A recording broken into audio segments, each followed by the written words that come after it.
qui s'est passé en France ce week-end. Et vous verrez que la résonance de ce qui s'est passé est quasiment universelle. Un observateur anglais qui est classé à la gauche de l'échiquier politique, a introduit une thèse que le monde aujourd'hui, les citoyens, sont clivés, merci de faire un peu de silence s'il vous plaît, que les citoyens du monde aujourd'hui sont clivés en deux catégories. Ceux qui sont anywhere et ceux qui sont somewhere. Vous allez voir, la thèse est intéressante parce qu'elle a été reprise par les sociologues en France et un peu partout en Europe et dans le monde. Anywhere, ça veut dire ceux qui sont partout, c'est-à-dire ceux qui se débrouillent de la mondialisation, à travers la culture, à travers l'emploi, à travers les langues, à travers les voyages, en somme qui participent de tout et qui ne sont pas gênés d'être partout, dans le mouvement perpétuel de la société. Et il y a ceux qui sont somewhere, c'est ceux qui sont fixés quelque part, fixés souvent dans la pauvreté, dans la promiscuité, dans l'inégalité, en quelque sorte à la périphérie. Cette thèse a été reprise en France il y a déjà quelques années, et notamment à l'époque, Jacques Chirac, quand il faisait campagne pour la présidence, il a eu déjà marqué son discours préélectoral de la fracture sociale. La thèse a été reprise en étant développée par des sociologues, notamment M. Guilly, sur cette base-là, c'est-à-dire somewhere et anywhere.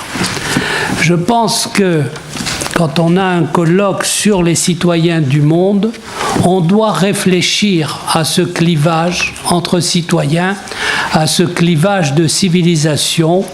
S'il devait s'instaurer et s'institutionnaliser, vous comprendrez que les citoyens du monde se partageraient en deux catégories et qu'il serait difficile de constituer ensemble un peuple avec une ambition universelle ou en tout cas partager des valeurs communes.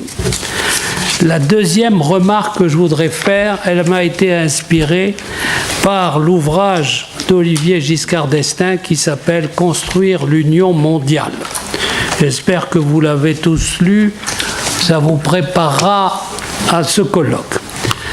Notre ami Olivier parle de 8 défis pour construire l'Union mondiale. Je pense que c'est ça, dans la mesure où c'est un observateur avisé, il a pointé les défis qui sont devant nous.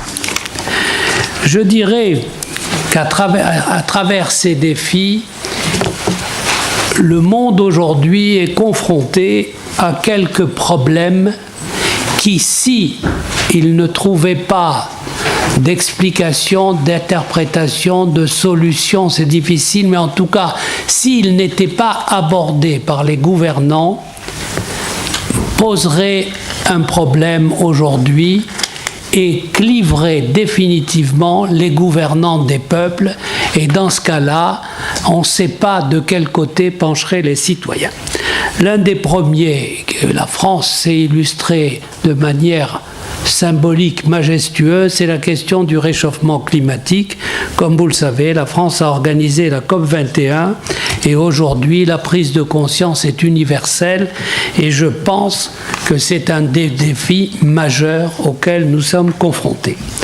Le deuxième, ce sont les inégalités économiques, qu'on soit de droite, qu'on soit de gauche, au centre, peu importe. Aujourd'hui, le capitalisme est face à une impasse sociale que personne n'arrive à résoudre, à savoir que 1%, 0,1%, en tout cas une petite minorité de la population mondiale petite minorité qui comprend tout le monde d'ailleurs. On y trouve des Africains, des Asiatiques, des Arabes, des Américains. Cette petite minorité concentre près de la moitié des richesses mondiales. Je vais vous dire, ce phénomène-là est perçu par les populations comme une inégalité de structure et qui pose des questions extrêmement importantes. La troisième chose, c'est la stagnation des classes moyennes partout dans le monde. Le pouvoir d'achat, ce qui se passe en France, ce n'est pas qu'en France, ça se passe partout. Vous avez une stagnation des classes moyennes avec une désespérance de la partie basse de la classe moyenne qui est maintenant assurée que sa descendance fera moins bien que ce qu'elle a fait. Sur le plan humain et psychologique, c'est quasiment inacceptable. Autre point, et qui est important, puisque je vois que dans la salle, il y a beaucoup de cheveux blancs, à mon égal d'ailleurs, c'est pour ça que je m'autorise cette constatation esthétique. On a tous un peu de sagesse avec l'expérience, et on s'aperçoit que partout dans le monde, en Europe, en Amérique, en Russie, en Chine, on a un affaiblissement des valeurs démocratiques. Et là, nous sommes directement dans le cadre de cette conférence. Le bien commun, beaucoup de gens se disent, est-ce que ça existe? L'intérêt général, les gens se posent la question. Nous avons une multiplication d'individualismes, d'égoïsmes nationaux. On assiste à un clivage entre les élites et les populations. Il y a une contestation des corps constitués. Vous avez vu, notre dernière élection politique s'est faite sur un raz-de-marée des partis politiques traditionnels. Aujourd'hui, tout est contesté. La justice, la presse, l'éducation, la police. Les religions n'arrivent pas à contrôler leur débordement sectaire. Le terrorisme existe, notamment un terrorisme d'inspiration islamiste, que les pays arabes n'arrivent même pas à résorber. Alors, la chance qu'on peut avoir, c'est qu'on n'a pas de guerre mondiale en quelque sorte. Mais s'il y a moins de guerres, il y a aussi plus de conflits. Et donc nous sommes réunis aujourd'hui pour savoir que faire et comment répondre. C'est là où je reviens à notre ami Olivier. Les outils institutionnels et civiques à vocation universelle, comme il le propose, sont indispensables. D'une certaine manière, ils existent, mais ces outils-là n'ont pas vraiment ni pouvoir, ni autorité, ni moyens de financement.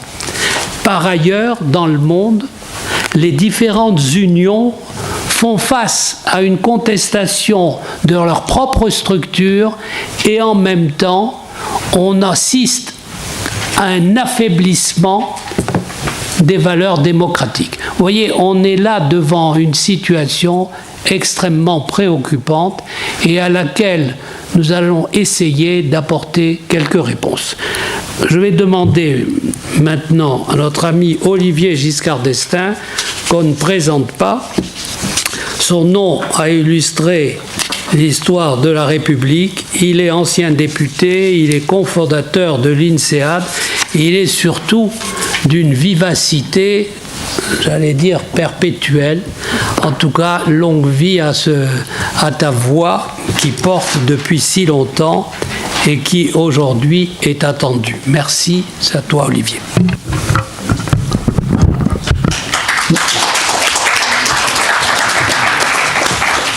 Merci pour cette introduction et bonjour. Je voudrais vous apporter un message d'espoir. Ce sera ça mon message. Mais je voudrais le justifier. Parce que l'espoir, ce n'est pas l'ignorance, une certaine naïveté dans les choses. Non, je vais vous dire, l'espoir, c'est qu'on peut réaliser maintenant des choses qu'on ne pouvait pas réaliser autrefois. Il y a plusieurs raisons pour ça. Il y a une raison fondamentale, c'est qu'on a acquis l'expérience de la construction de l'Union européenne. Donc pour créer une union mondiale, on a un modèle. un modèle de structure et un modèle d'institution. Et ça, je vais vous le définir un petit peu plus en détail. L'autre raison, c'est plus profonde encore, c'est l'évolution des opinions publiques. Les opinions publiques sont désespérées, en partie déboussolées, les États ne répondent plus à leurs attentes, et elles se voudraient se tourner vers autre chose. Vous ne pouvez pas imaginer, quand je parle d'avoir un gouvernement mondial à des gens très simples, on dit, mais c'est ça dont on a besoin. On a besoin d'avoir en effet l'impression que les peuples travaillent les uns avec les autres sur des problèmes communs avec des moyens et une autorité de gouvernement. Alors voilà, la deuxième chose, donc, c'est de vous donner une approche pratique. C'est-à-dire, je prends l'exemple détaillé de la création et fondation de l'Union européenne que j'ai vécue. Ça a commencé par des entretiens entre 2 ou 3 chefs d'État qui ont dit il faut faire quelque chose après la guerre. Il y avait des gens comme Churchill, Paul-Henri Spaak, Robert Schuman, et ils ont dit il faut faire quelque chose. Alors ils se sont réunis et ils ont, entre eux, sans en parler à la presse, secrètement, sans mettre des hommes politiques dans le coup, ils ont fait un projet qui a été le projet de l'ACK, de la Haute Autorité du Charbon et de l'Acier. Et puis ils ont dit, on le propose à tous les pays européens. Ceux qui l'acceptent seront membres de notre communauté. 6 pays ont accepté, et c'est tout. C'est-à-dire 3 petits pays Benelux, 3 grands pays, France, Allemagne, Italie. Et aucun autre pays, ni l'Angleterre, ni les pays nordiques, ni les pays de Centre-Europe, qui à l'époque d'ailleurs étaient malheureusement sous le régime communiste, mais simplement 6 pays ont dit « nous sommes l'Union européenne ». Et ça, c'est l'approche que je vais suggérer pour l'Union mondiale. On ne va pas attendre que les 199 pays des Nations Unies se mettent d'accord pour modifier leur structure. Donc il faut le faire à petits pas, et je vais essayer de vous montrer comment on peut le faire. Donc l'objectif, c'est de créer un traité. Je m'aperçois qu'il y a quelque temps qu'on n'a pas eu de traité. De mon temps, on avait des traités successifs. Il y a eu le traité de Paris, de Rome, enfin plusieurs. Je ne vais pas vous citer tous les traités de l'Union européenne, mais il y en a eu 5 ou 6.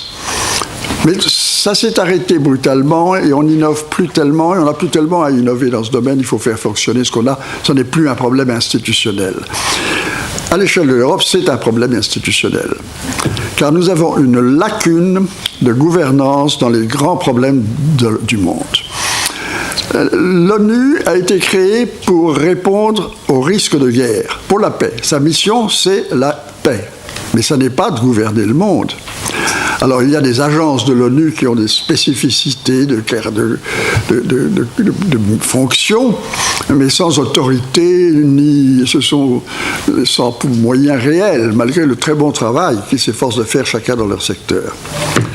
Donc, je dis, on s'inspire du traité de Rome, qui est le plus facile, je dirais, 1957.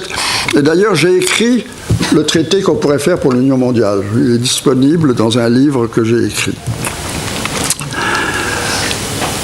Quelles institutions ?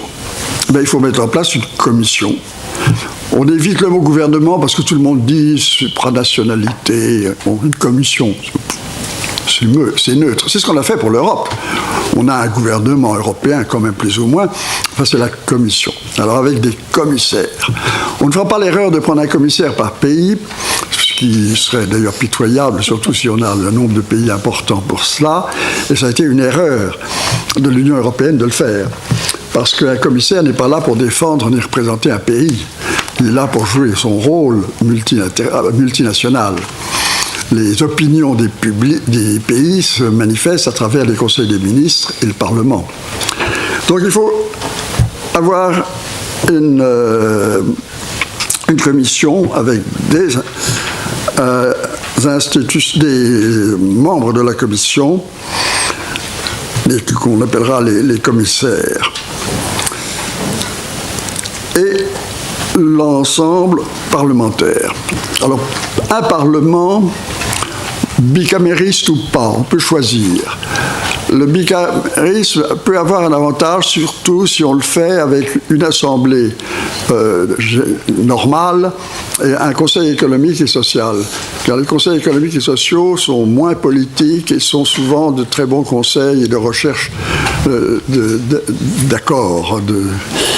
Mais on peut avoir un Parlement, alors il faut bien sûr prévoir son mode électoral, sa composition, sa taille.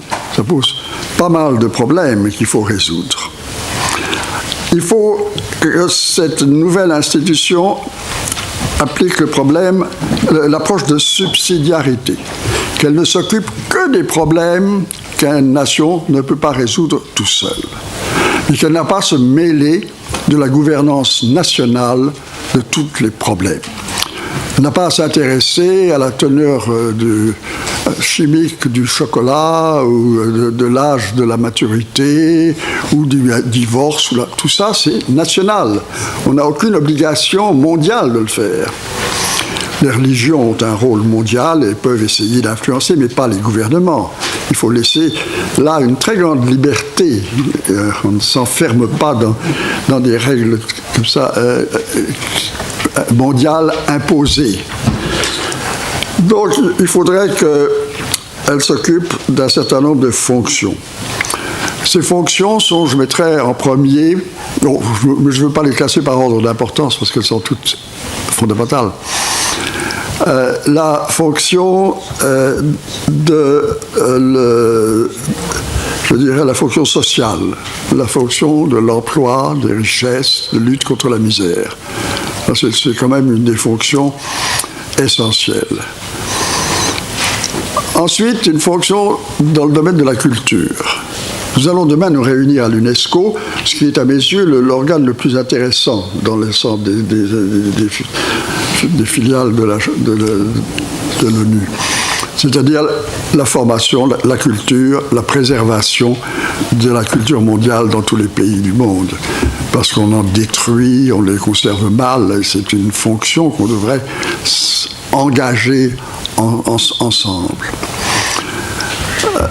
Ensuite, s'occuper des problèmes, de l'ensemble des problèmes sociaux avec, pas seulement l'emploi, mais le problème des migrations. Et puis, par ailleurs, des problèmes comme la santé publique. Enfin, il y a un certain nombre, donc, de sujets où on peut s'entraider de façon remarquable et substantielle qui transformeront l'ambiance mondiale. Alors, la procédure, eh bien, il faut trouver dans le monde 4 ou 5 chefs d'État qui, entre eux, se disent on va mettre au point un traité et on va le proposer. Ils se réunissent, ils mettent au point le projet et ils le lancent dans les 199 pays en disant à prendre ou à laisser. Il y aura des gens qui seront fermement contre. Je ne veux pas critiquer ce pauvre président des États-Unis tout seul dans son univers, mais qui s'en isole pour lui donner une excessive prééminence. Mais ils n'iront pas dans un projet comme ça. La Grande-Bretagne se prend un peu les pieds quand même, déjà au niveau européen. Ils ne voudront pas se prendre les pieds sur un projet mondial. Donc, tant pis. On va aller, on a fait l'Europe sans la Grande-Bretagne et sans les pays nordiques. On va faire l'Union européenne sans ceux qui veulent rester en dehors. Ça, il faut être très net, parce que sinon, on ne progresse pas. On ne trouvera jamais les votes et les unanimités nécessaires. Donc, on lance le bateau, et on l'adresse à 190 pays, et on voit 199, et on voit ceux qui répondent avec soit des amendements, soit une approbation. Et à ce moment-là, alors, c'est la mise en œuvre des signatures de traités dans chacun des pays, suivant leur constitution, qui n'approuvaient pas, et ensuite, on le met en place. Alors, la mise en place va être passionnante, ce sera le choix d'une capitale. Faut-il une ou deux capitales, n'est-ce pas? L'ONU a presque 2 capitales, entre New York et Genève. L'Europe a presque 2 capitales, entre Bruxelles et Strasbourg. Alors peut-être qu'on voudra 2 capitales dans le monde, c'est possible. Ou au moins une capitale. C'est un sujet très difficile. parce que le pays d'accueil doit vraiment avoir une approche multinationale et ne pas faire une prédominance culturelle ou étatique. Donc c'est un problème et je souhaite que je le suggérerai demain à l'UNESCO, que l'on lance dès maintenant une enquête pour avoir des candidatures. Qui veut devenir la capitale mondiale? C'est un bon sujet. Il faudra peut-être que la maire de Paris, qui est un peu gourmande, voudra se lancer, je n'en sais rien, mais je ne préjuge pas. Mais ça peut être... Je laisse faire parce que c'est un très très beau projet. Ensuite, il faut choisir, c'est plus simple, un drapeau. Vous verrez sur la couverture de mon livre, j'ai mis le drapeau mondial. On a besoin de symboles représentatifs. Et le drapeau mondial est bleu pour la mer, blanc pour l'air et vert pour la nature, avec le globe mondial au milieu. Et alors j'espère qu'on se réunira un jour autour de cet étendard. Merci de votre attention.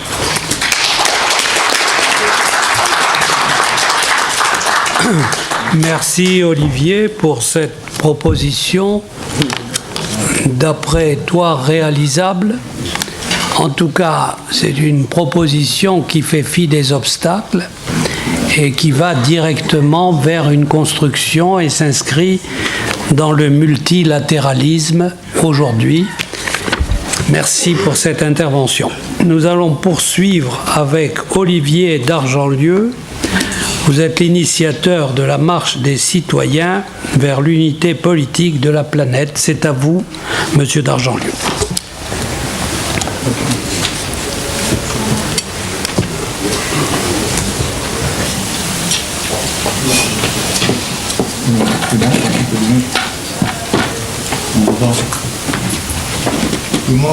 Monsieur, appuyez sur le bouton.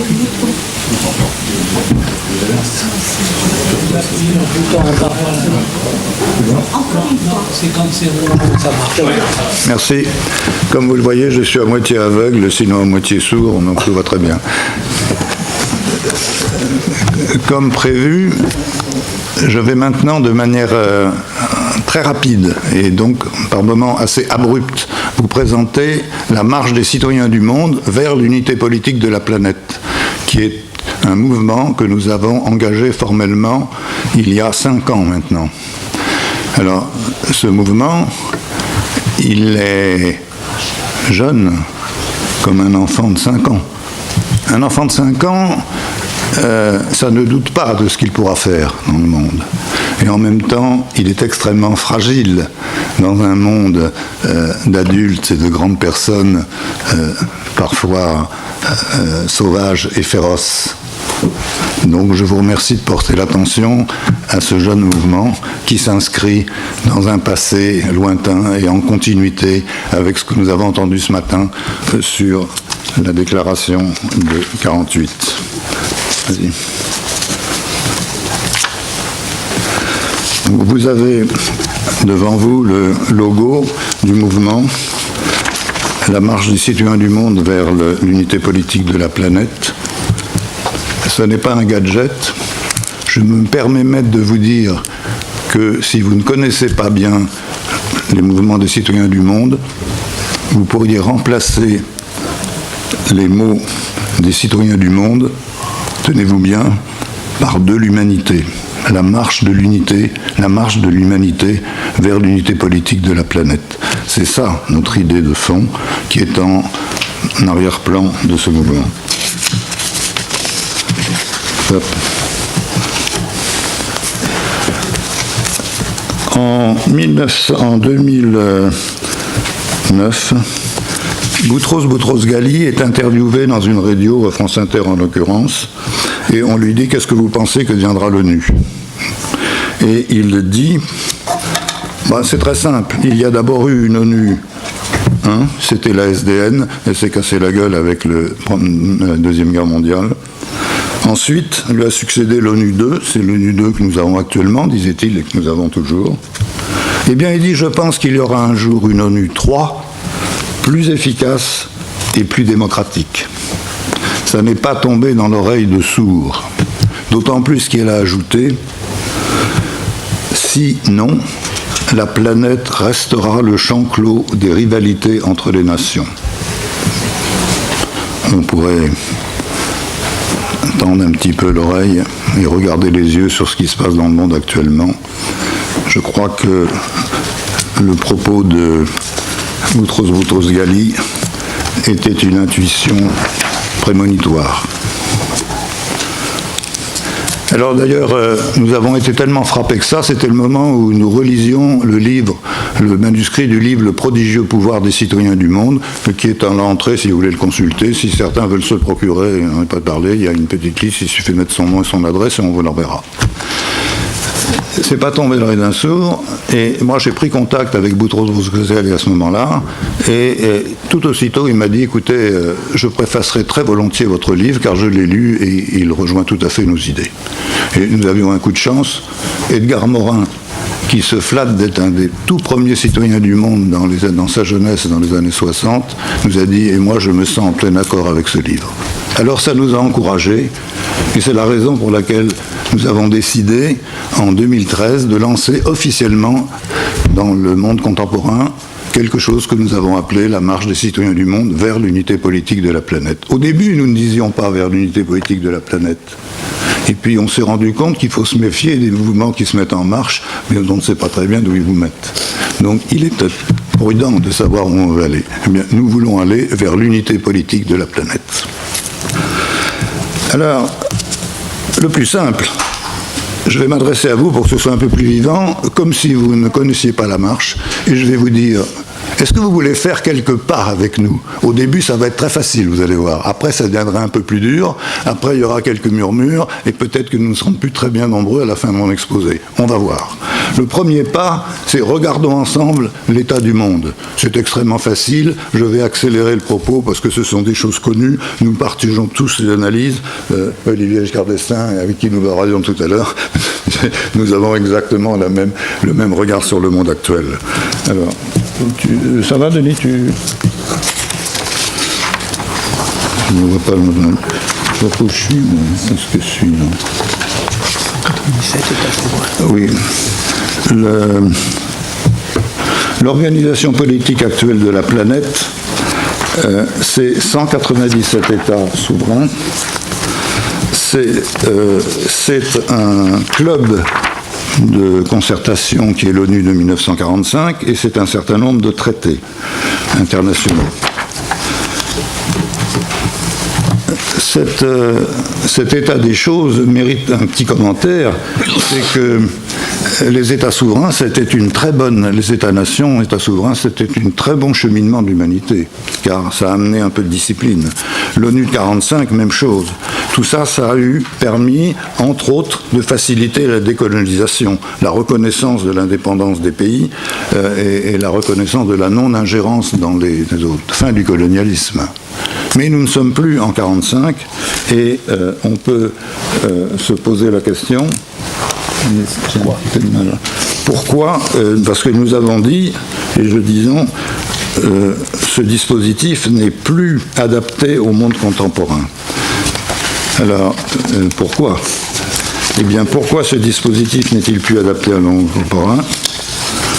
Parce que, tout simplement, parce que les progrès extrêmement rapides et incessants de la technologie ont produit deux effets. L'abolition des distances sur la surface de la Terre. N'oubliez pas qu'il y a moins de 70 ans, on comptait en semaines le temps pour aller en Extrême-Orient, on comptait en jours le temps de traverser l'océan Atlantique, et maintenant on compte les uns et les autres en heures. Et également l'instantanéité des communications sur la planète nous a tous frappés et insensibles. Et tout ça, ça a eu une conséquence immédiate qui est la mondialisation de l'économie. Elle est irréversible, j'accélère parce que tout ça est archi connu par nous, mais cette mondialisation de l'économie, elle a eu comme effet de déstabiliser les économies locales, ça ne peut pas ne pas être, et elle a mis fin à certains équilibres régionaux ou locaux qui étaient des équilibres souvent ancestraux. Alors, cette mondialisation, nous savons tous aussi qu'elle a fait perdre une bonne partie de son pouvoir au gouvernement des États, parce que la réalité des choses ne dépend plus simplement de ce qui se passe dans le pays national, mais est très conditionnée par ce qui se passe à l'extérieur. Ça a permis de perdre leur repère à beaucoup d'individus et en même temps, souvent ou fréquemment, leur emploi, c'est-à-dire leurs conditions de vie immédiates. Tout ceci pour dire, je passe à la suivante, c'est pourquoi la mondialisation de l'économie a incité et incite encore très fortement au repli sur soi à tous les niveaux, au niveau individuel. Je ne crois plus à rien, je ne crois plus au parti, je ne crois plus au gouvernement, je ne m'occupe plus que de mes affaires, au niveau local ou au niveau national, de la même manière. Bon, et ça, je passe à la suivante. Ce qui ouvre la voie, de toute évidence, à tous les populismes, à toutes les démagogies possibles et à toutes les récupérations de type nationaliste. Bon, ce sont des phénomènes que nous connaissons parfaitement. Et tout ceci pour dire que la communauté internationale, selon une expression qu'on entend toujours à la radio, à notre avis, la communauté internationale s'avère impuissante à maîtriser ce phénomène. Bien. Sauf les seuls qui peuvent, les opérateurs transnationaux qui se jouent des frontières arrivent à y retrouver leur compte. Je ne fais pas de dessin, mais les attaques sur les mécanismes de puissance financière, les grandes sociétés internationales, etc. Alors, arrivé là, eh ben on a fini le premier pas. Je pense qu'on est à peu près tous d'accord sur ce constat de l'état du monde. Et que la communauté internationale, quoi qu'elle en veuille, et quoi qu'on nous rabatte les oreilles avec le jeu, elle est impuissante devant ce phénomène. Et c'est une des raisons pour lesquelles nous assistons à l'état du monde tel qu'il est aujourd'hui. Alors, voulez-vous faire un deuxième pas avec moi? Le deuxième pas, ça sera donc la planche suivante. C'est une invitation au discernement. Alors, à quel discernement? Eh bien, planche suivante. Il faut reconnaître que la communauté mondiale est devenue aujourd'hui une réalité. Edgar Morin disait à un moment, une nation ne peut exister que si elle a une communauté de destin. Eh bien, la communauté mondiale, elle a une communauté de destin. C'est la survie de l'humanité et de l'équilibre de la planète face à un certain nombre de défis. Car en effet, planche suivante, elle est confrontée, cette communauté mondiale qui est devenue une réalité, à un certain nombre de défis, disons au moins 5 défis planétaires. Alors, ils sont connus, je vais très vite, je n'ai pas le temps de m'y attarder, je les balaye très rapidement, le reclassement pourrait être autre, mais l'important c'est l'ensemble. Le premier, ce n'est pas la mondialisation dont j'ai parlé, je mets en tête le problème de la préservation de l'environnement, avec derrière le problème du réchauffement climatique, le problème de la biodiversité, etc. Celui-là, c'est celui auquel tout un chacun est le plus sensible en dehors des conséquences de la mondialisation économique. Il ne faudrait pas tomber quand même dans un simplice et de penser que l'avenir de l'humanité ne dépend plus que des écolos. L'écologie est le défi majeur, c'est celui auquel on est sensibilisé tous les jours par les conséquences du changement climatique. Et par rapport à quelques années, observer la dérive. On avait dit à un moment, il faut, après l'échec de la COP c'était à Copenhague, qui était une catastrophe épouvantable, on a dit mais c'est pas possible, il faut réagir. Et la réaction a été bonne, elle a mené à la COP 21 de Paris, qui a été peut-être en tout cas un progrès.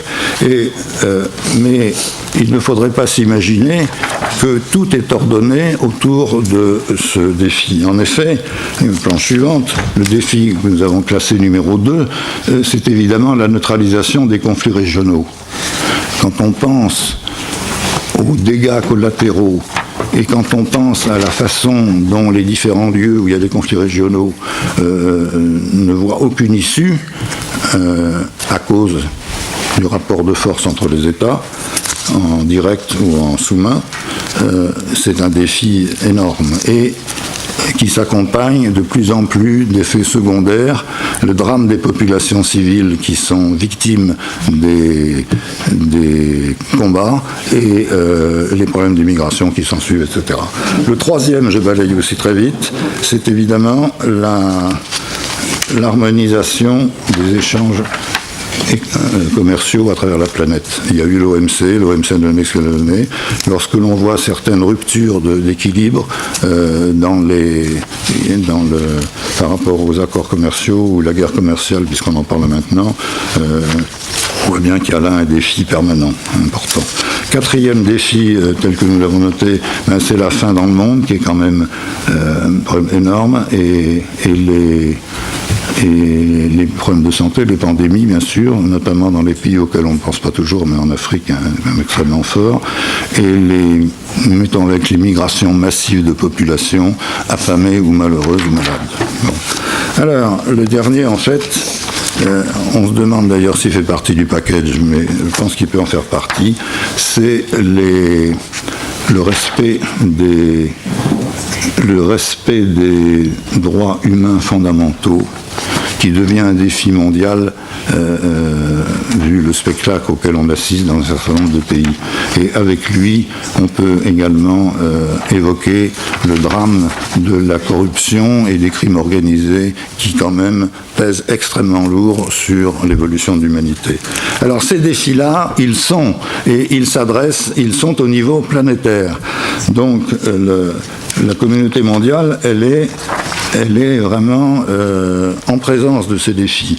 Et quand nous disions il faut faire œuvre de discernement, il faut le reconnaître. C'est la fin de notre deuxième pas. Alors, nous pouvons dire que confrontés à ces défis, la communauté nationale, la communauté mondiale, n'est pas en mesure, n'est pas encore dotée des institutions qui lui permettraient de faire face efficacement à ces défis. Ça, c'est notre proposition. Alors, c'est un constat. Personne. Alors, il y a des voies de cheminement qui sont évoquées. Mon voisin en évoquait tout à fait dans le même esprit une voie. Alors, nous allons s'en taquiner. Je dis, très bien, c'est un peu les petits pas, mais pourquoi pas? C'est peut-être vous qui avez raison. Alors, nous sommes plutôt pour pousser vers de grands changements structurels. Et nous disons, la communauté mondiale peut-elle parvenir à se doter de ces institutions?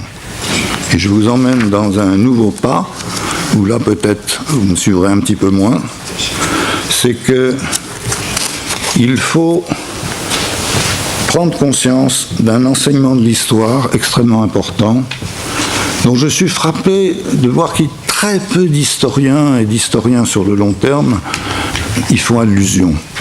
Et nous avons vu les États, les nations, les cheminements au long des siècles et des millénaires, et nous avons toujours constaté que d'abord le champ dans lequel les hommes et les femmes vivaient, les êtres humains vivaient, s'élargissait.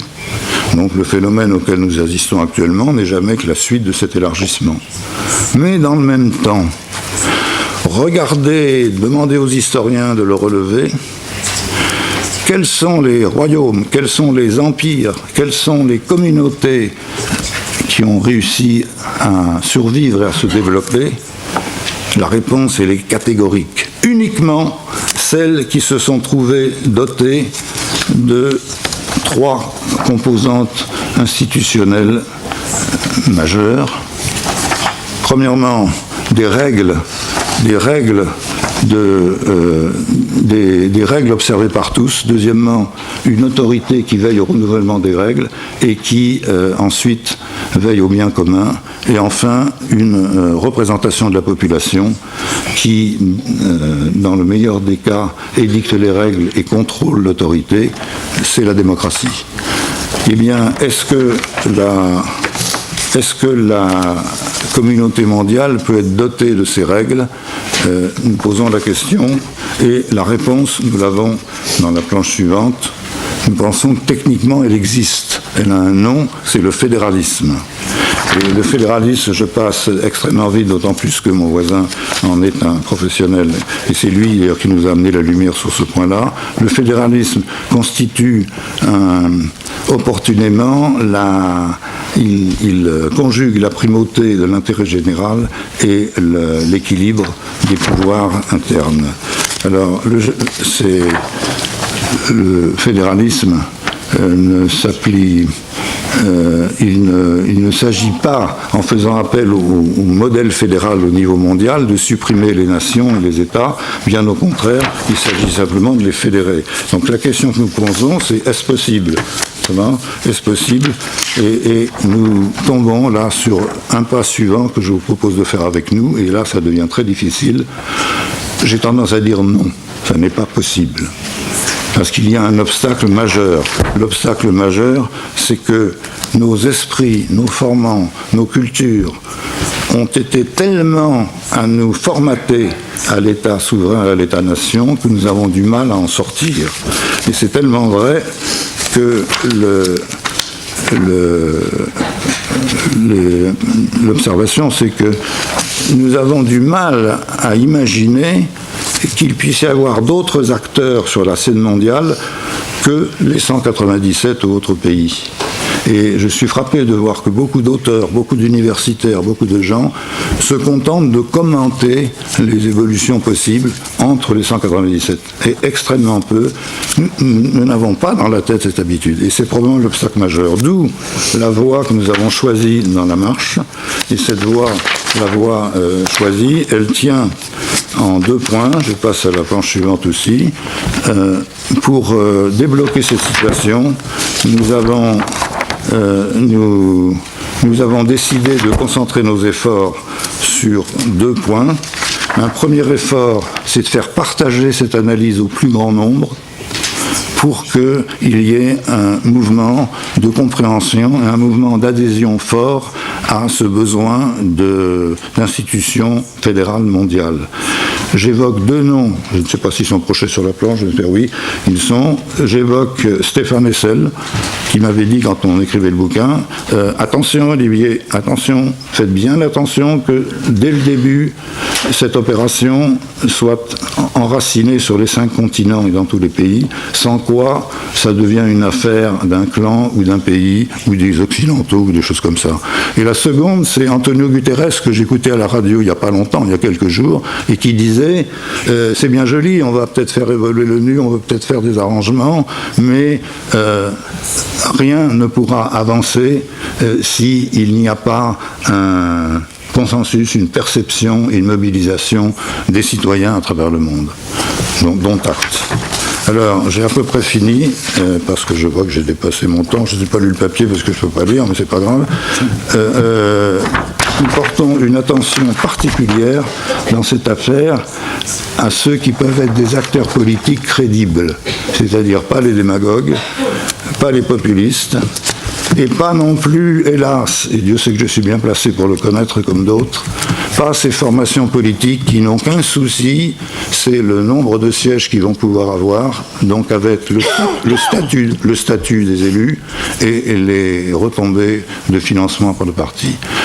Je voudrais bien voir quelles sont les formations politiques qui vont être capables de proposer à l'opinion et aux électeurs une vision mondialiste au-delà de préoccupations immédiates, y compris pour les élections européennes prochaines en France.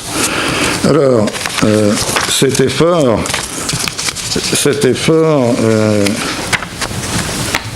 qui se traduit sur le 2e axe d'effort, c'est l'élaboration de la nouvelle charte des Nations Unies. Car il ne s'agit pas de déglinguer les Nations Unies, il faut faire évoluer. Les années qui viennent, les 2 années, mettent à l'ordre du jour la transformation de l'ONU. Alors, s'il y a une transformation radicale, c'est certainement à travers une nouvelle charte que ça va passer. La charte des Nations Unies, à laquelle Olivier Jacquemin faisait allusion, elle a été faite le professeur Vadlov qui signalait ça, en quelques semaines, dans un quartier cossu et tranquille de Washington, et hop, c'est parti. Eh bien là, il est probable qu'il faut prendre des précautions supplémentaires à cause de l'époque dans laquelle nous vivons. Mais tout ceci, ça fait qu'au final, si on cherche à définir la marche des citoyens du monde, dans lequel je vais proposer de faire quelques pas, on peut dire qu'elle réunit, elle rassemble un mouvement civique mondial qui rassemble dans chaque pays, dans tous les pays, les hommes et les femmes de notre temps qui sont résolus à amener leurs représentants à signer une nouvelle charte des Nations Unies, celle qui donnera naissance à la Fédération mondiale des nations. Voilà notre objectif. Alors si on regarde le temps, la nouvelle charte des Nations Unies donc donnera la fonction. La progression de la marche, et je finis là-dessus, ne nous y trompons pas. C'est pas du yaka faucon, c'est pas comme ceci. Notre unité de temps, c'est la décennie. Donc, tranquillement, doucement, fortement. Nous sommes à peine à la fin de la première décennie. Ça veut dire quoi? Ça veut dire que ce n'est pas ceux qui conduisent la marche en ce moment qui la verront aboutir, et d'autant plus que nous sommes matricés par les schémas que je l'ai dit, c'est probablement la génération suivante qui le verra, voire même la suivante, dans une ou deux décennies, et ce qu'elle verra arriver, ce sera le 7e pas, j'ai basculé, je vous propose le 7e pas, ce sera tout simplement référence au poème de Victor Hugo de Géricault, au 7e jour, les murailles tombèrent. Ils seront tout étonnés de voir qu'ils ont réussi à voir l'avènement de la démocratie mondiale. Merci de votre attention.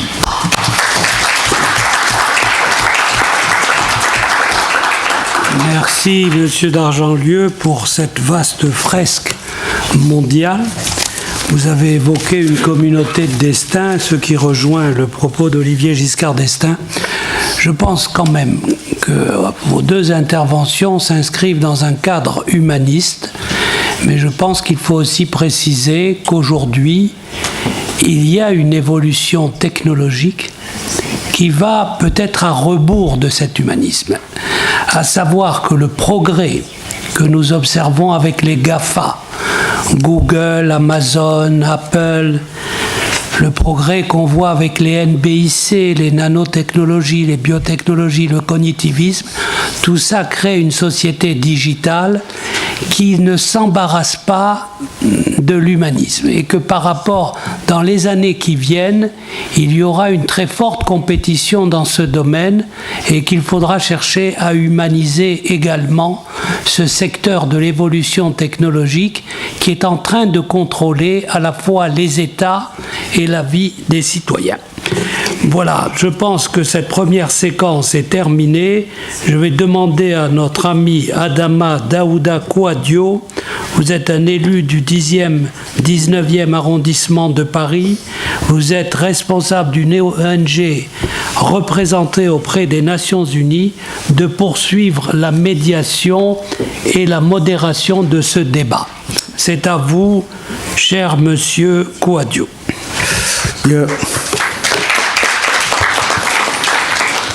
Merci, Monsieur le Président. Sans trop tarder, je propose que 5 minutes pour chaque intervenant, de manière qu'on puisse avoir des échanges avec la salle. Sans tarder, je laisse la parole à Monsieur François Leray, qui est représentant de la France UNPA, qui va nous parler de la campagne internationale pour l'Assemblée parlementaire des Nations Unies. Ah, pardon, c'est là-bas. Pardon, ouais, c'est là-bas.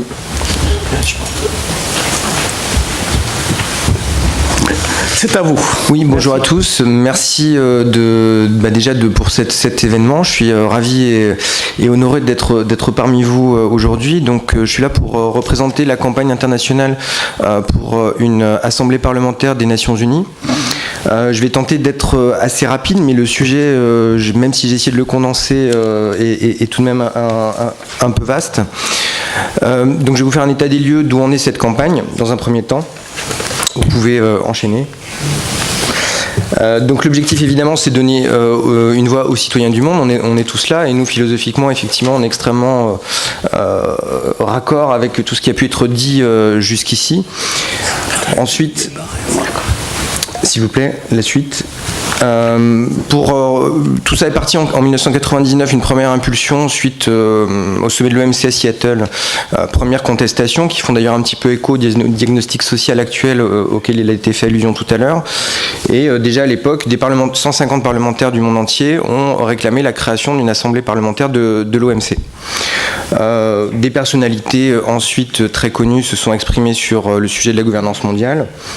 Puis, pardon, si vous pouvez revenir un petit peu en arrière, s'il vous plaît. Le congrès de la Fédération mondiale des associations pour les Nations Unies a apporté son soutien au concept en 2006 et c'est en 2007, donc il y a maintenant 11 ans, que la campagne internationale a été officiellement lancée. Merci. Dès l'origine en 2007, donc 400 parlementaires. Please take into consideration that somebody is translating from French to English. So you want me to slow me down? Okay. Give them some time. Okay. S'il vous plaît, vous pouvez passer par Mahmoud Al-Abdallah, c'est pas directement, s'il vous plaît. Sorry. S'il vous plaît. Il a compris. it's okay. D'accord. Ok. Je vais parler plus lentement, c'est bon. Ok. Thank you, sir. En 2007, donc, l'appel est approuvé par 400 parlementaires. Dès l'origine, le Parlement panafricain a apporté son soutien à cette initiative.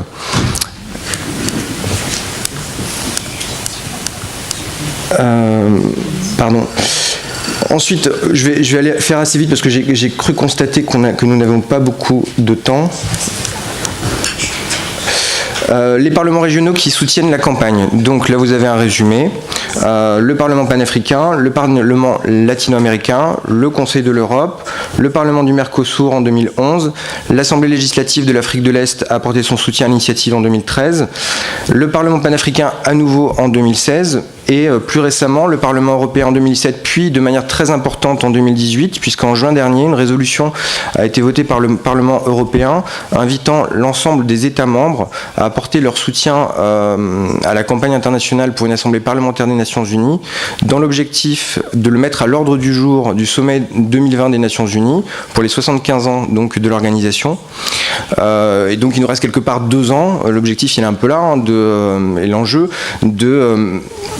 comme vous le disiez aussi, monsieur Olivier Giscard d'Estaing tout à l'heure, il va falloir rentrer aussi dans le cercle des chefs d'État, puisque je crois que Bertrand Badi est là, mais la question de l'oligarchie, de la diplomatie de la connivence, qui aujourd'hui, d'une certaine manière, fait que certains États ont plus de pouvoir que d'autres, en tout cas l'Organisation des Nations Unies, fait que malgré tout, ces objectifs-là doivent passer malheureusement sous les fourches caudines de certains États qui doivent porter cette ambition, même si aujourd'hui donc nous rassemblons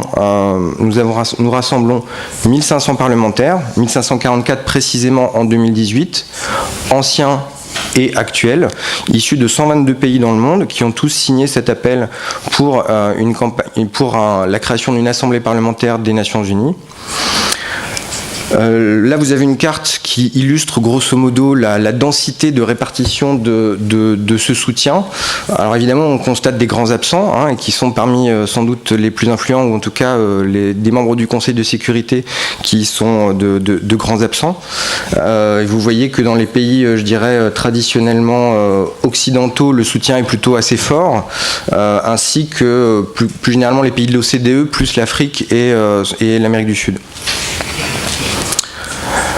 On a aussi des chefs d'État et de gouvernement qui soutiennent la campagne. Là encore, vous noterez qu'on retrouve des pays qui ne sont pas parmi les membres probablement les plus influents des Nations Unies. Et l'enjeu aujourd'hui en 2018 se situe effectivement probablement ici.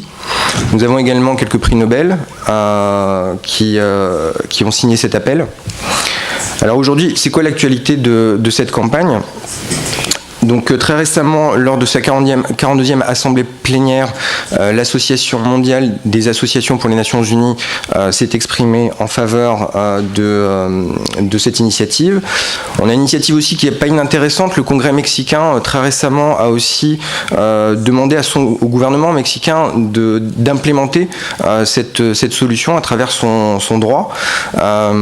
Et bon, ils sont plus sur une autre optique. Vous parliez tout à l'heure de la question de comment on amène cette initiative, il y a sans doute deux voies. Il y a d'un côté la technique des petits pas et de l'autre côté une vision un peu plus peut-être radicale. Peut-être que pour la résumer et faire référence à la charte, il y a d'un côté peut-être l'utilisation de l'article 22 de la charte qui permet de créer un organe subsidiaire dans un premier temps. C'est un peu l'idée là de cette campagne, c'est de rassembler un maximum de parlementaires à travers le monde pour mettre la pression politique suffisante pour créer un organe subsidiaire de l'Assemblée générale dont les pouvoirs ne devraient pas dépasser ceux de l'Assemblée générale. Et dans un deuxième temps, c'est plutôt l'optique un peu de nos amis mexicains qui est d'utiliser l'article 109 qui, lui, comme l'évoquait M. Giscard d'Estaing tout à l'heure, prévoit d'organiser une conférence spécifique pour un nouveau traité, mais qui là impliquerait un accord de 2 tiers, une majorité des 2 tiers, ainsi que l'accord des membres du Conseil de sécurité. Nous, on en est, à travers cette campagne et le rassemblement de ces 1500 parlementaires, sur l'idée de, plutôt dans un premier temps, proposer une assemblée qui serait probablement consultative dans un premier temps, mais qui en tout cas commencerait à symboliser ce que vous appelez de vos voeux, ce que nous appelons de nos voeux, à travers l'incarnation d'un intérêt général de l'humanité qui dépasse les égoïsmes strictement nationaux. Notre actualité, c'est aussi la participation au Forum de Paris sur la paix qui s'est déroulé la semaine dernière. Et puis évidemment, les 70 ans des citoyens du monde pour lesquels on est ici et ravis d'être à vos côtés. Aujourd'hui, notre enjeu aussi, là on passe à l'étape supérieure, on a 1500 parlementaires, donc anciens et actuels, qui sont engagés, et là on crée un groupe parlementaire international avec, parmi ces parlementaires, ceux qui souhaitent porter un peu plus la voix de cette initiative. Donc nous avons déjà 5 coprésidents qui ont été élus, vous voyez, on a un Argentin, un sénateur suisse, un membre du Parlement européen, un membre de l'Assemblée pakistanaise et aussi une membre de l'Assemblée du Mozambique, également membre de l'Union panafricaine, pardon, du Parlement panafricain, mais on a d'autres membres que vous voyez de l'autre côté, en Inde, en Afrique du Sud, en Islande, en Suède. Bref, on a actuellement 25 à peu près parlementaires qui sont prêts à s'engager dans un groupe parlementaire international qui serait peut-être quelque part le prémisse de ce que pourrait être peut-être un jour une telle assemblée parlementaire des Nations Unies. Ce groupe parlementaire a vocation à inviter le plus de parlementaires possible à rejoindre cette initiative et à convaincre d'autres parlementaires de passer à la vitesse supérieure. L'idée, c'est aussi d'ici 2020 que ce groupe parlementaire s'adresse au secrétaire général des Nations Unies, au président de l'Assemblée générale, aux chefs d'État et de gouvernement, pour leur demander, dans l'optique du sommet de 2020, de proposer des pistes. Le secrétaire général des Nations Unies est chargé de penser des réformes des Nations Unies dans cette optique, et il nous semble que là on a une opportunité pour mettre à l'ordre du jour la question de la représentation parlementaire au niveau des Nations Unies. Donc voilà, là c'est un possible logo d'une telle assemblée tel qu'il pourrait exister. Alors, il a le mérite d'exister, vous nous excuserez pour la piètre qualité d'image.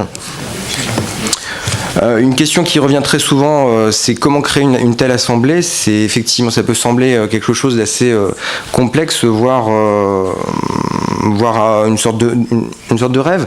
Mais finalement, comme je vous le disais, sur la base de l'article 22, la création d'une assemblée subsidiaire, c'est quelque chose qui ne nécessite pas une majorité des 2 tiers ou celle ou l'aval du Conseil de sécurité, si on voulait passer, qui serait nécessaire si l'on voulait passer directement à un nouveau traité. Donc l'Assemblée générale initierait le processus. Les 199 pays dont parlait Olivier Giscard d'Estaing tout à l'heure, ces pouvoirs seraient limités parce qu'ils ne pourraient pas dépasser ceux de l'Assemblée générale actuelle. Et là, probablement qu'on aurait un embryon du bicamérisme que vous avez évoqué tout à l'heure, avec d'un côté peut-être l'Assemblée générale qui serait une sorte de Sénat des États, et de l'autre l'Assemblée parlementaire qui serait l'équivalent d'une assemblée entre guillemets nationale, telle qu'elles peuvent exister dans les pays. il y a beaucoup d'institutions parlementaires existantes, transnationales qui existent, et probablement il est certain que des initiatives telles qu'elles autour du Parlement européen, ou de la gestation du Parlement européen, ou de l'Union africaine, sont sans doute des expériences utiles, sur lesquelles d'ailleurs on s'intéresse et on se penche pour essayer d'imaginer comment concrètement développer cette assemblée parlementaire. Alors évidemment, il y a la question des moyens. Je ne vais pas m'étaler parce que le temps est compté, mais voilà, c'est des sujets sur lesquels on réfléchit, puisque maintenant, comme vous l'évoquiez tout à l'heure, il faut passer à des choses plus pratiques, plus pragmatiques. Et donc actuellement, on réfléchit. La semaine prochaine, par exemple, il y a un séminaire de 2 jours à Bruxelles du Centre de recherche constitutionnelle pour les Nations Unies qui se déroule, avec pour objectif de voir de quelle manière, sur le plan opérationnel, on peut imaginer quels moyens sont nécessaires de manière extrêmement, le plus réaliste possible, aussi bien sur le plan financier que sur le plan légal.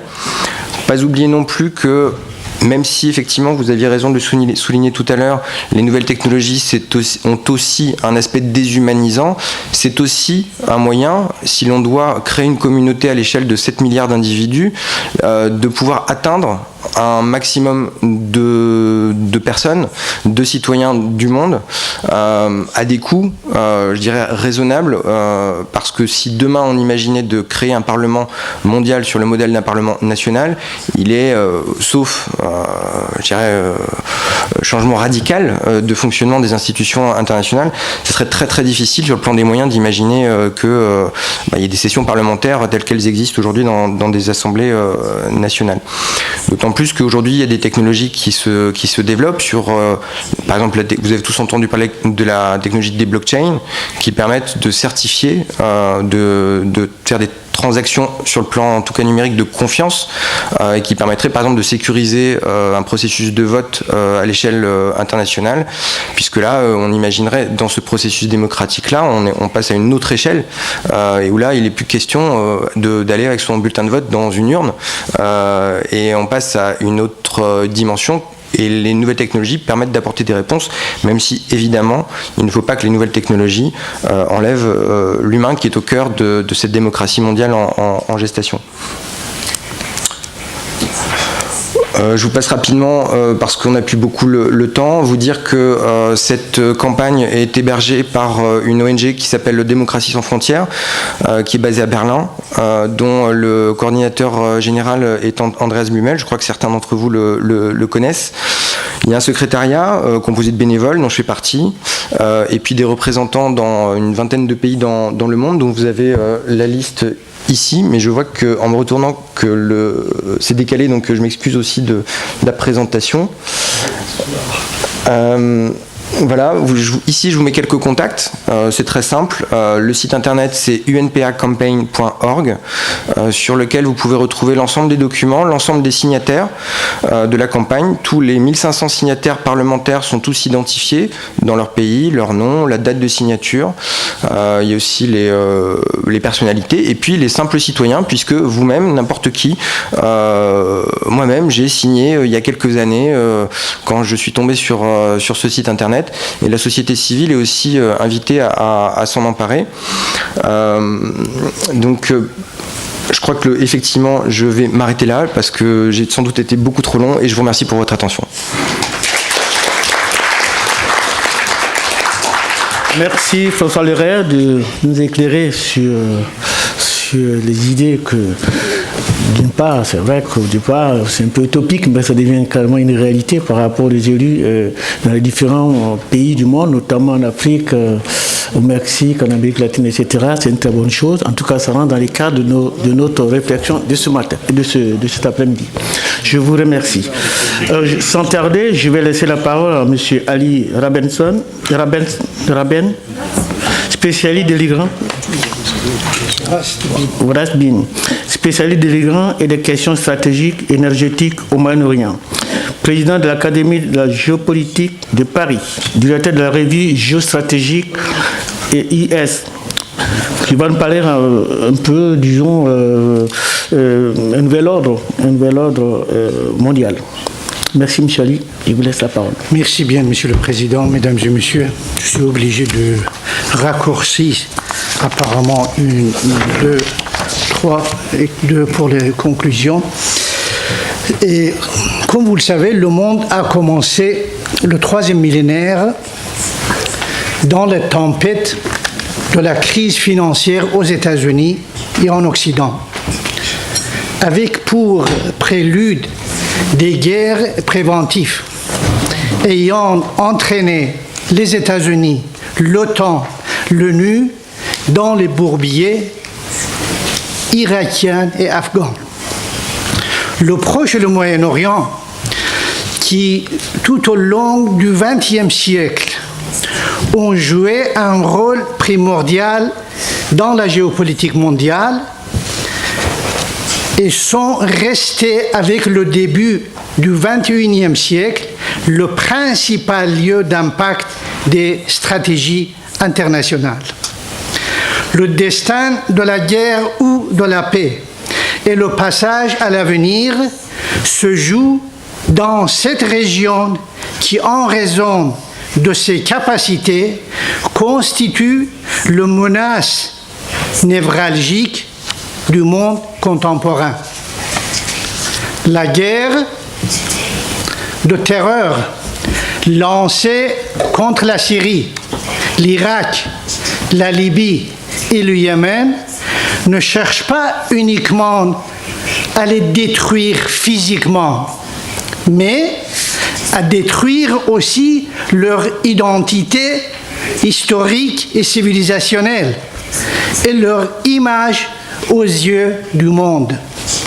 Il est temps que les acteurs régionaux et internationaux procèdent à une profonde analyse de l'ensemble des problèmes de l'extrémisme et du terrorisme sous la médiation des Nations Unies et à examiner les conséquences des guerres et des agressions. L'invasion de l'Irak par les États-Unis en 2003 constitue la naissance de l'État islamique. Les Américains prétendaient démocratiser l'Irak, mais cette démocratisation a donné naissance à l'État islamique qui est exploité par les pétromonarchies. Chaos, massacres, réfugiés et crise économique sont les seuls fruits de la politique et de la rivalité des alliés des pétromonarchies dans les pays tels que l'Afghanistan, l'Irak, la Libye, la Syrie et le Yémen, d'où sont originaires les talibans, Al-Qaïda et l'État islamique, entre autres. Monsieur le Président, Mesdames et Messieurs, on doit s'interroger qui commande les bombardements des Yéménites, fournit les armes et idéologies aux terroristes de Daesh, Al-Qaïda et autres qui détruisent l'Irak et la Syrie. Pourquoi le silence de la France, porteur des valeurs des droits de l'homme, de la démocratie et de l'égalité entre les hommes et les femmes, favorise l'Arabie saoudite, où on décapite au sabre, viole le droit international, décide d'envahir, de bombarder et isoler le Yémen, assassiner les journalistes et extropier des enfants et des civils en détruisant hôpitaux, écoles et commerces.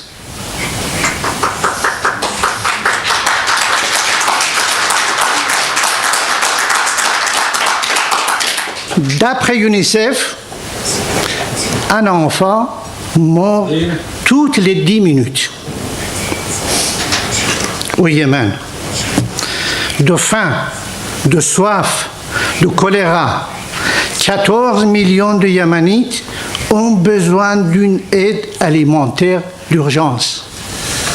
Il est temps pour la France de proposer un processus de retour à la paix et la reprise de l'ordre légal et civil au Yémen.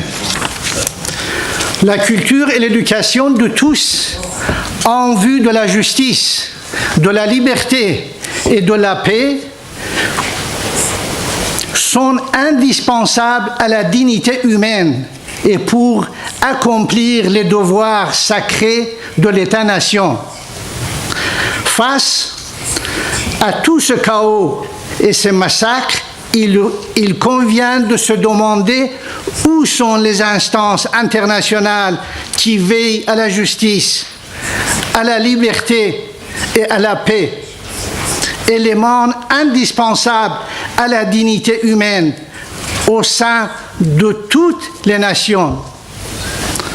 Face à la violence et à l'extrémisme, on doit être solidaire et construire une paix durable à travers l'éducation, le dialogue des cultures et la coopération mutuelle sur la base du respect et de l'égale dignité de tous.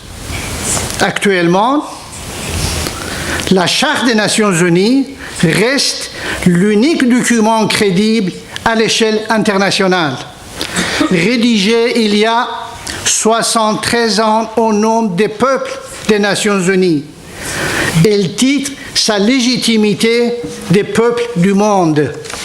Sur la base de cette charte, une organisation est née qui doit régir non seulement les relations entre les États, mais également les relations entre les États et leurs peuples, afin de faire disparaître les guerres et les destructions et permettre une mondialisation de dialogue et des échanges interculturels, interreligieux et entre les civilisations qui reconnaissent les valeurs en commun et respectent avec loyauté les différences. Je vous remercie.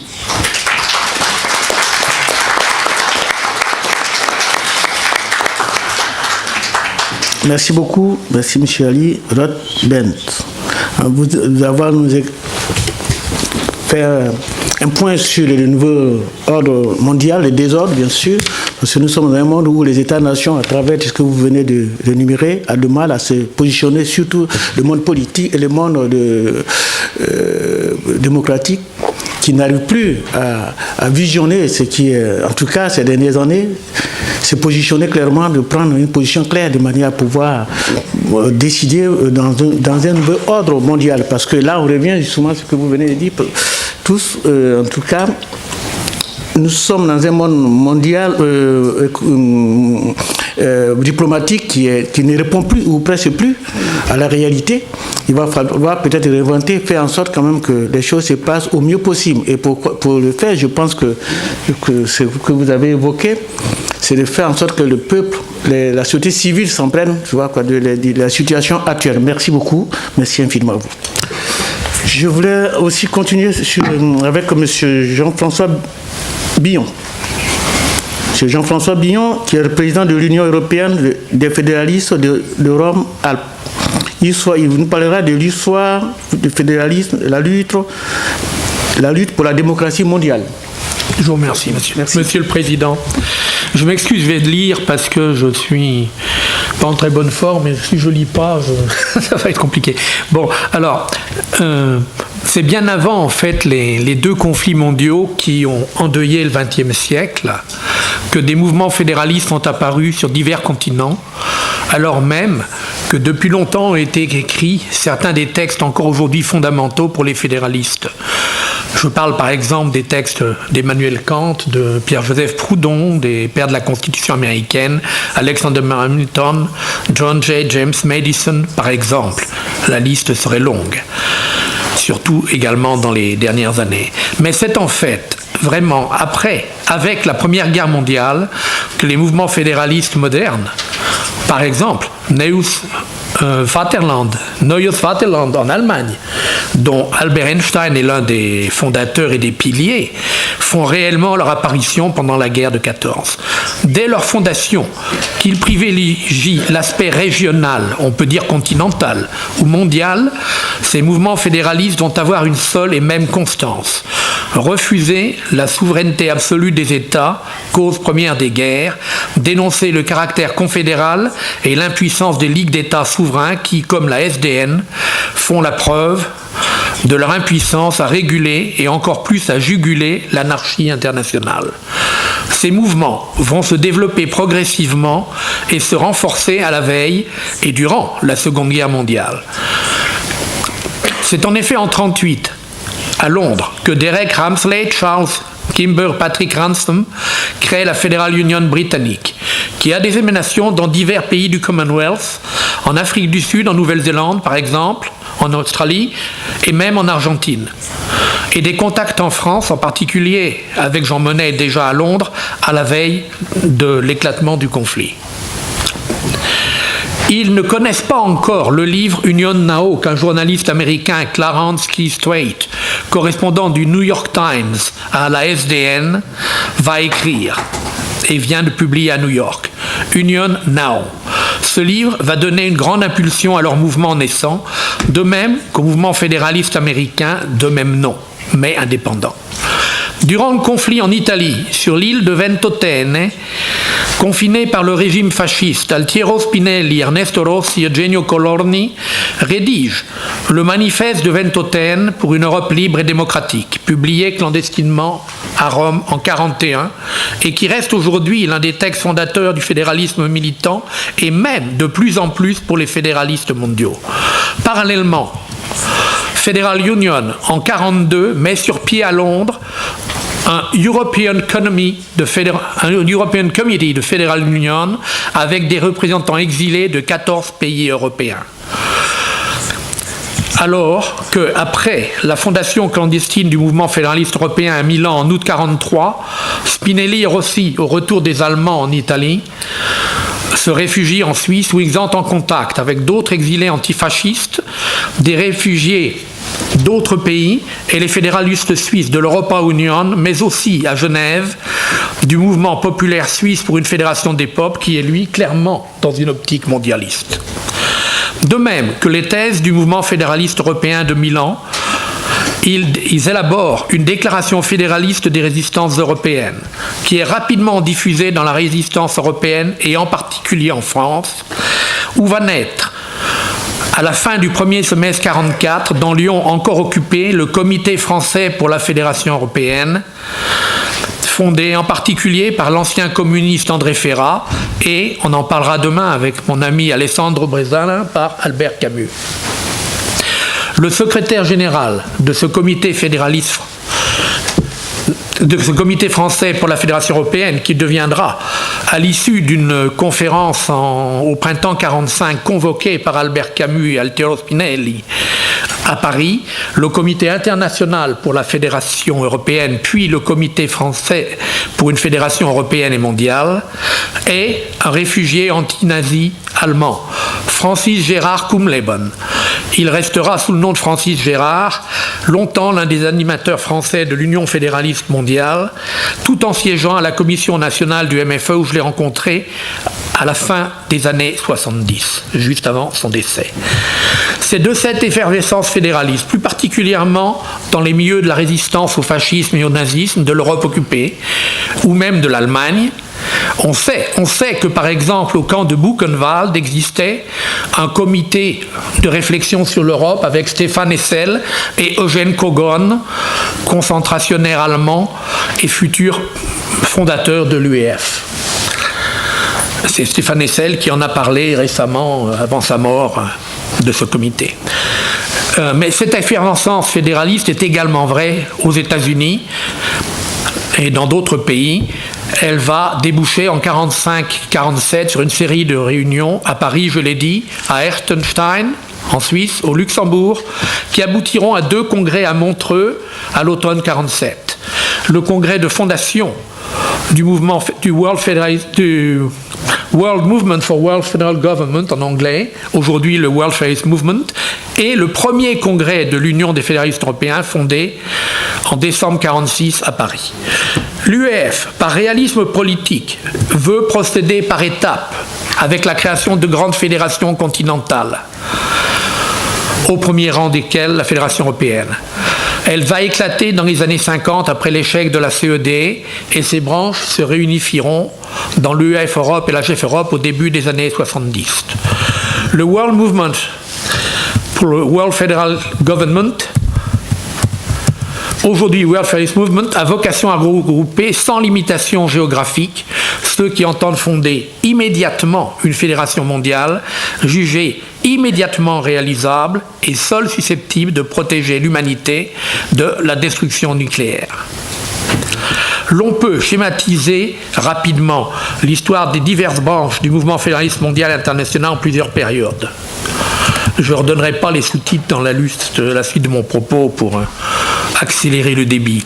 La naissance et les élaborations stratégiques, les années 40 et début des années 50, la guerre froide et l'excitation internationale de 55 à 60 ou 70, la démocratisation des institutions européennes, les modifications de l'assiette mondiale du pouvoir, les décennies 70-80, et enfin, du début des années 90 à nos jours, et nous y sommes toujours, le développement de la mondialisation, le long processus de fédération des fédéralistes et l'impérieuse nécessité de démocratiser la mondialisation, ce qui sera ma conclusion. La décennie de 45 à 54 est de toute première importance pour l'étude du mouvement fédéraliste mondial et européen. Ce sont les années qui suivent la fin du deuxième conflit mondial, l'utilisation pour la première fois de l'arme atomique. Elles sont celles des actions populaires et spectaculaires, bien évidemment, de Gary Davis, membre des United World Federalists américains, qui rend son passeport et demande la protection des États-Unis. On en a parlé ce matin, on en reparlera demain, on est là pour ça, au palais de Chaillot.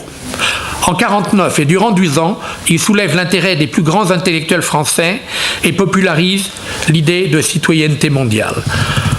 Les années aussi qui voient s'opposer les tenants de stratégies naissantes pour un gouvernement mondial. Celle qui repose sur une convocation d'une assemblée constituante des peuples et celle qui privilégie une formule graduelle, une réforme progressive de la Charte des Nations Unies approuvée à San Francisco en 1945. Une conférence à Luxembourg, avant même Montreux, convoquée par la Federal Union britannique, puis les congrès de Montreux, sont phagocytés réellement par l'opposition entre les optiques régionales et mondiales. À Luxembourg, une déclaration adoptée à l'unanimité statue en fin de compte que nous, fédéralistes des diverses parties du monde, décidons de créer une association internationale groupant toutes les organisations qui travaillent à la création d'un gouvernement fédéral mondial. Et elle concède que certains d'entre nous proposent comme une étape vers ce but la formation d'unions fédérales régionales. C'était également particulièrement vrai en Amérique latine et en particulier des États-Unis d'Europe. Le congrès de Montreux réaffirme cette ligne, mais à partir de 1947, le World Movement for World Federal Government et l'UEF ne sont plus en position de rivalité. Ils préfèrent s'ignorer. Les fédéralistes européens, jusqu'à la fin de la guerre froide, ne s'intéressent plus au fédéralisme mondial, sauf quelques roucoulements de congrès. Et les fédéralistes mondiaux se refusent tout simplement au fédéralisme régional. Ils sont critiques vis-à-vis du processus d'intégration de l'Europe occidentale, soutiennent que ce ne peut être qu'un facteur de guerre dans le monde bipolaire. Le mouvement fédéraliste mondial, dans ce cas, va rester concentré longtemps en Amérique du Nord, en Grande-Bretagne et principalement en Scandinavie pour ce qui est de l'Europe occidentale, malgré une sanction importante au Japon doté d'un groupe parlementaire toujours actif à ce jour et qui recevra en 2020 le prochain congrès du World Federalist Movement à Osaka et à Hiroshima pour l'anniversaire des bombardements. Des groupes dans le sous-continent indien, très proche de Nehru, de Gandhi, d'Indira Gandhi, qui recevra un congrès des années plus tard dans sa résidence officielle, etc. Des contacts en Australasie, en Amérique latine, et en Afrique et au Moyen-Orient. Lors du congrès de Paris de 1949, on voit déjà des choses un peu évoluer au mouvement fédéraliste mondial. Une nouvelle approche qualifiée par moi de fonctionnaliste, qui vise à créer des organismes dans le système des Nations Unies limités à tel ou tel domaine d'intervention. Elle est soutenue par Lord Boyd Hoare, président à la fois de la Food and Agricultural Organization et du mouvement fédéraliste mondial, et se rapproche finalement au niveau européen du fonctionnalisme de Jean Monnet. La logique est la même. Également, une autre méthode, la méthode parlementaire, vise à suppléer aux limites de la méthode constituante dont on a commencé à analyser les limites. Le plan Osborne, du nom d'un parlementaire travailliste, cherche à créer des intergroupes mondiaux dans tous les parlements et à organiser une convention mondiale à Genève chargée de réaliser une constitution universelle. Comme plus tard, les élections au Congrès des peuples que les citoyens du monde organisent encore aujourd'hui, nous pourrions faire également là, au niveau européen, un parallèle avec le Congrès du peuple européen et ses élections directes et citoyennes créées par Spinelli au milieu des années 50.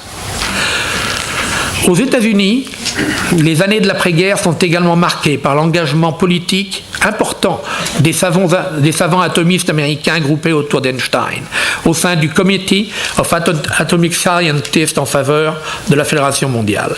Enfin, le comité de Chicago, aux tendances maximalistes, c'est-à-dire qu'il voulait créer un gouvernement mondial non seulement chargé de réaliser la paix, mais également chargé de réaliser la justice sociale. Il est présidé par un Italien antifasciste exilé, Giuseppe R. Borghese, et son épouse Elisabeth Mann Gomez, fille cadette de Thomas Mann. Le troisième congrès en 1951 à Rome faillit être la fin du mouvement fédéraliste mondial, car les Américains menacent de quitter l'association devant l'invitation des partisans de la paix, un groupe d'obédience communiste lié à la raison d'État soviétique. La guerre froide et la glaciation internationale va amener une chute drastique des moyens et des possibilités d'action des fédéralistes mondiaux, jusqu'au moment de la perestroïka. Au moment de la perestroïka et dans les années qui suivent, on va arriver à un premier rapprochement entre les fédéralistes mondiaux et européens qui s'intéressent cette fois à la démocratisation des institutions européennes amenées par l'élection du Parlement européen au suffrage universel direct et qui prennent position pour le projet de traité proposé par Spinelli en 1984 pour un projet d'Union européenne qui sera approuvé par le Parlement européen, mais réduit par les États européens à la dimension de l'acte unique. Depuis ce jour-là, on peut dire qu'à la fin des années 80, les fédéralistes européens et mondiaux se revoient, et c'est en 1987 pour la première fois qu'un délégué de l'UEF participe au Congrès fédéraliste mondial de Philadelphie, Lucio Levi, encore il y a quelques semaines, membre du bureau exécutif des fédéralistes mondiaux. Depuis lors, les fédéralistes mondiaux donc ont pris la tangente, ont pris la décision de soutenir les processus d'intégration régionale réellement, et ils l'ont réaffirmé très clairement en disant d'ailleurs qu'il fallait qu'ils collaborent en Europe avec le mouvement européen, en plus de l'UEF, à leur congrès de La Haye il y a quelques semaines. Ils procèdent aujourd'hui par la création de grandes coalitions, la coalition pour l'UNPA, on en a parlé avec M. Leray, la coalition donc ils ont créée pour faire ratifier le statut de Rome de la Cour pénale internationale en 88, je crois, et aujourd'hui la coalition pour la responsabilité de protéger, ou en Amérique latine une campagne régionale pour la création d'une cour latino-américaine, une cour pénale latino-américaine et des Caraïbes contre le crime transnational organisé. Voilà ce qu'on peut dire un petit peu. Aujourd'hui, la voie est ouverte à un rapprochement entre les fédéralistes européens et mondiaux. Il y a des opérations communes de temps à autre, mais à mon avis, les fédéralistes européens sont encore insuffisamment présents au niveau du mouvement fédéraliste mondial. Je vous remercie.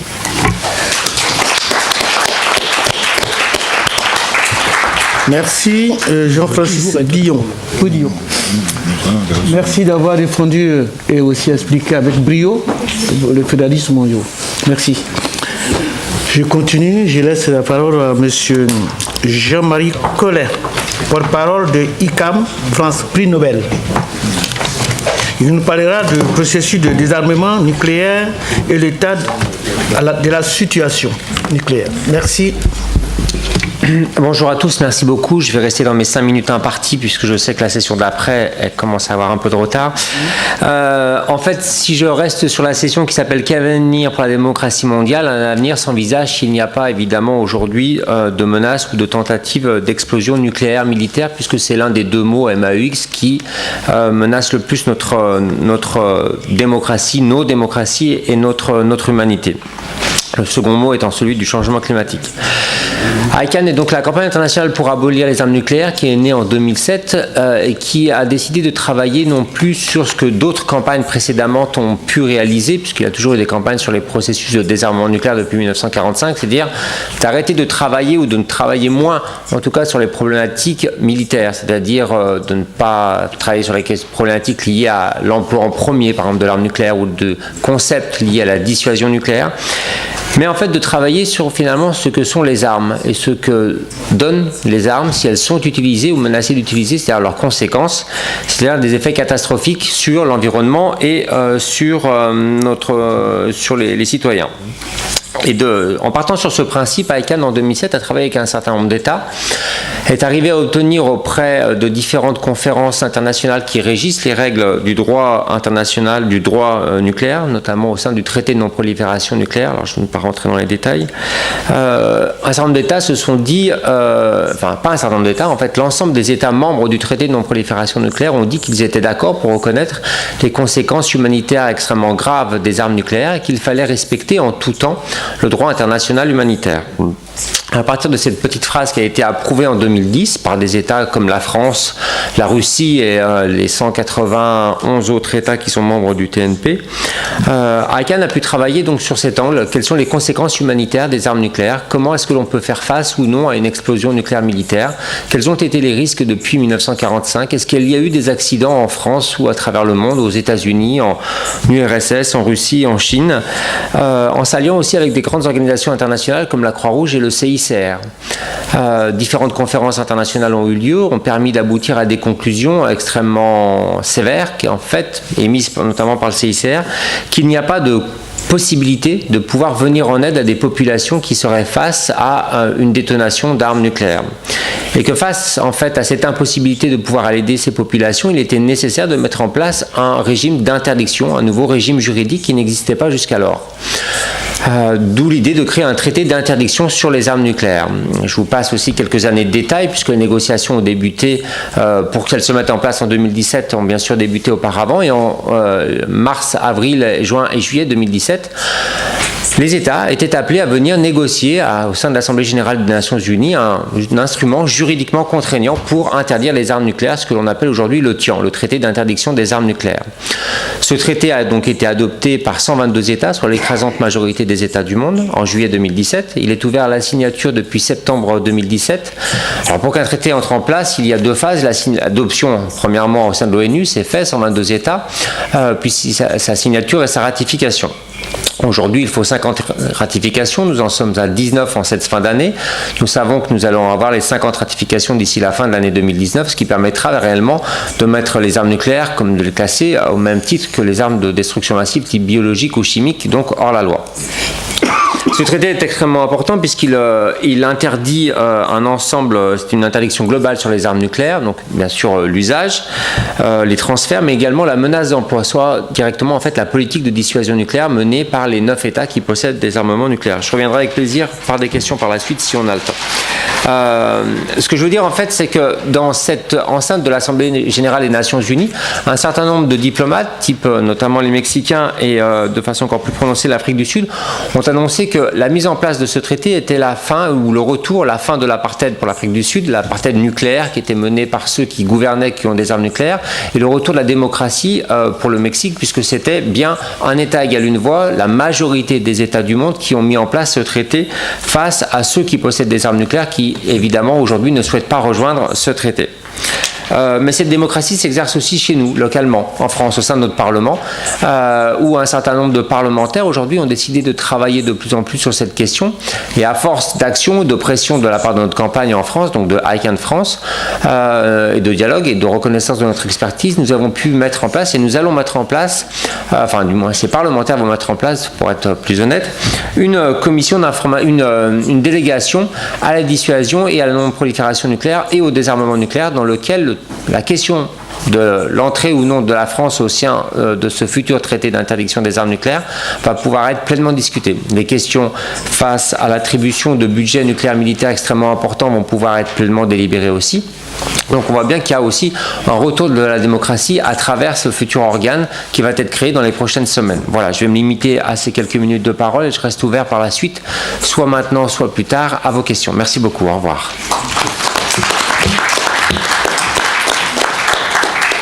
Merci Jean-Marie Collin d'être précis, d'être aussi respectueux là qui a été convenu. Merci aussi d'avoir informé sur le traité, en tout cas nucléaire, qui est aussi, on peut dire, n'est pas favorable totalement à la paix. Parce que nous rentrons dans un monde où si ce n'est pas réglementé, que d'autres pays s'approprient de cette arme-là, que ferons-nous? En tout cas, merci. Je vais laisser la parole à Madame Chen Chong, qui est le département international des relations, DPCW, c'est ça? HDP, voilà, du Corée du Sud. Je vous laisse la parole, madame, merci.